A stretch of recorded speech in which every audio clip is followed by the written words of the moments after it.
په مراسمو کې د کورنیو چارو وزارت معاون محمد نبی عمري وویل چې اسلامي امارت پلان لري چې شخصي دښمنۍ په دوستۍ بدلې کړي.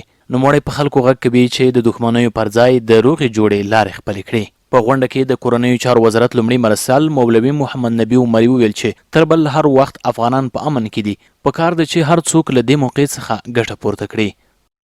چا له طرفه په چا باندې چې راشوی وي د دې له طرفه عفه کېږي. دا یو لوی منقبت او لوی نعمت د الله دی. خدای دې نور هم رانصیب کړي.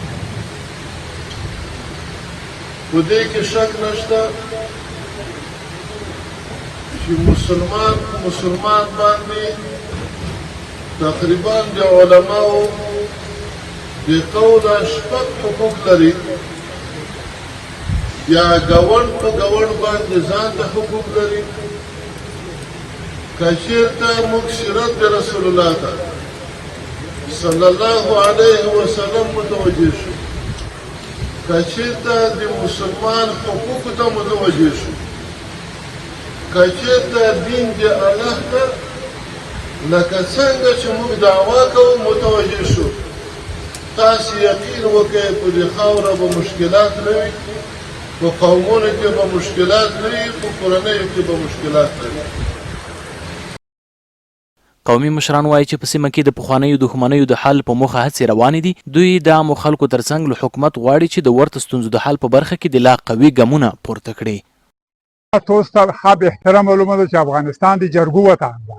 د افغانستان د غواړي کیسې خو څه کوي د قومونو د افغانستان هغه د امارت په وختو کې لکه د احمدشاه بابا وختونه ردېلې ټولې معاملې په جرګو خلاصې شوي دي. نو قومي سپین ږیري په دا کې زیات رول لري او د هغې مدعیو مدعلۍ ته نه تعبیر کولی شي.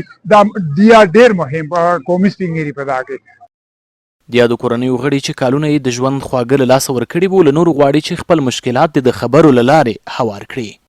ټولې مسالې حل کېږي خو مسالې موجودې دي شته. بل تکلیف هغې چاته ده چا چې اتفاق په مټ کې ده.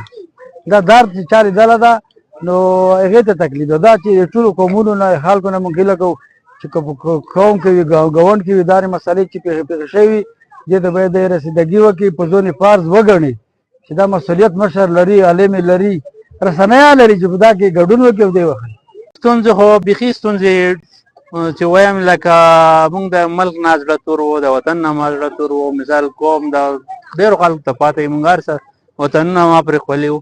مثال دې نه چېره څه یا ډور وو یا څه وو، خو بس سړي ته یورې د ملک خوند نه ورکوي. خوند نه ورکول یې وجې نه بس خپل ملک مو د مثال ورونو غونته موږ مخکې ورونه اوسه ورونه غونته وخت تېروو. بل زه د ټوله مثال کوم ولانه مثال زه دا خواهش کوم ټول ته چې باید ورونو غونته وخت تېر کړو. په خوست کې ډیری دا ډول ستونزې د ځمکو غرونو په سر راپورته کیږي چې ډیری وخت یا د ستونزې په وسلوالو نښتو اوښتي چې زیاته برخه یې د مالی زیان ترڅنګ ځاني تلفات هم لري. د اسلامي امارت په راتګ سره زیاتره دښمنۍ په دوستۍ بدلې شوي او لا هم چارواکو په یاده برخه کې د کار کولو هوډ څرګند کړی دی.